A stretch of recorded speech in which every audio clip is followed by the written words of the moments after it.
Aujourd'hui, le parti des engagés tire la sonnette d'alarme et demande d'enclencher la première partie du plan d'urgence d'énergie.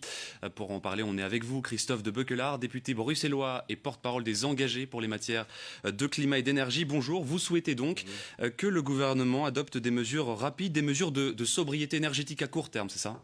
Ben oui, nous on veut éviter qu'on se retrouve dans la même situation que le Covid, où on n'a pas vu les choses venir et où après on a dû imposer des mesures extrêmement liberticides et extrêmement fortes à la population qui ne les a pas toujours comprises, et puis on a dû faire une commission d'enquête pour comprendre comment on était arrivé là. Et donc nous on dit, en fait prenons les choses dans le bon ordre et essayons dès maintenant d'avoir un vrai débat démocratique sur ces mesures de sobriété qui seront à mon avis immanquables vu la situation de la flambée des prix et le risque de pénurie donc de pénurie d'énergie qui risque d'y avoir partout en Europe et notamment en Belgique. Quelles mesures, par exemple, des mesures à court terme, rapides?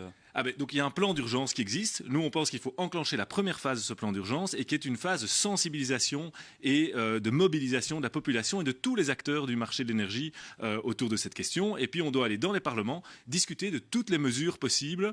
Ça va de réduction de l'éclairage public dans les espaces publics, arrêter d'éclairer les bureaux et les commerces pendant la journée, réfléchir à des systèmes de télétravail, de coworking dans les villes et les villages, notamment en Wallonie et en Flandre, pour éviter trop d'allers-retours, pour éviter de devoir chauffer des bureaux pour une personne, etc. Donc c'est tout ce genre de mesures qu'il faudra prendre parce que chaque kilowattheure gagné sera bon pour le portefeuille et bon pour le climat aussi. On en parlait, Alexander De Croo qui s'exprimait hier, qui prédit 5 à 10 hivers difficiles. C'est une période qui est très longue. On parle maintenant de plusieurs années suite à cette crise en Ukraine.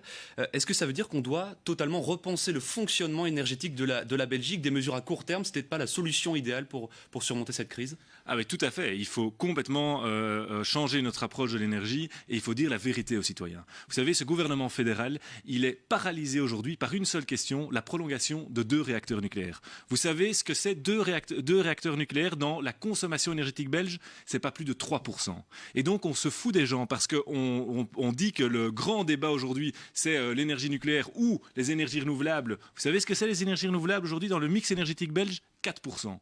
Et donc on parle d'extrêmement petite partie de la consommation énergétique belge, alors que le vrai débat, c'est les 80% de l'énergie qui est encore du gaz et du pétrole. Et donc on doit maintenant adresser les vrais problèmes et venir avec des solutions structurelles qui n'ont rien à voir avec les petites disputes entre politiques dans les médias aujourd'hui. Quand on entend finalement le tableau que vous dressez, est-ce qu'il n'est pas trop tard finalement pour prendre ces décisions? Est-ce qu'on n'a pas déjà un train de retard pour surmonter la crise actuelle? Je pense qu'on est, en tous les cas, pour ce qui est de cet hiver, l'Allemagne a déjà déclenché son plan d'urgence en juin. Alors ils sont dans une autre situation qui est encore plus grave que la nôtre. De dépendance d'ailleurs par rapport à la Voilà, Russie. une plus grande dépendance, mais on a aussi une forte dépendance. La CREG l'a rappelé, on est dépendant à 40% du gaz russe, donc c'est quand même pas rien.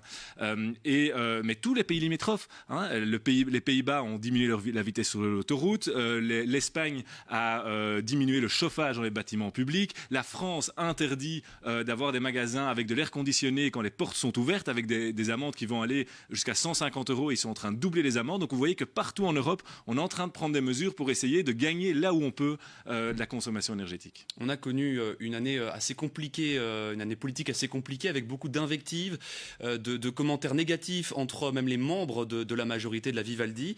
Vous êtes membre de l'opposition pour un sujet aussi crucial pour les Belges, pour le portefeuille des Belges. Est-ce que vous pensez que ce gouvernement, mais aussi vous dans l'opposition, vous allez savoir une fois être unifié justement pour surmonter cette épreuve?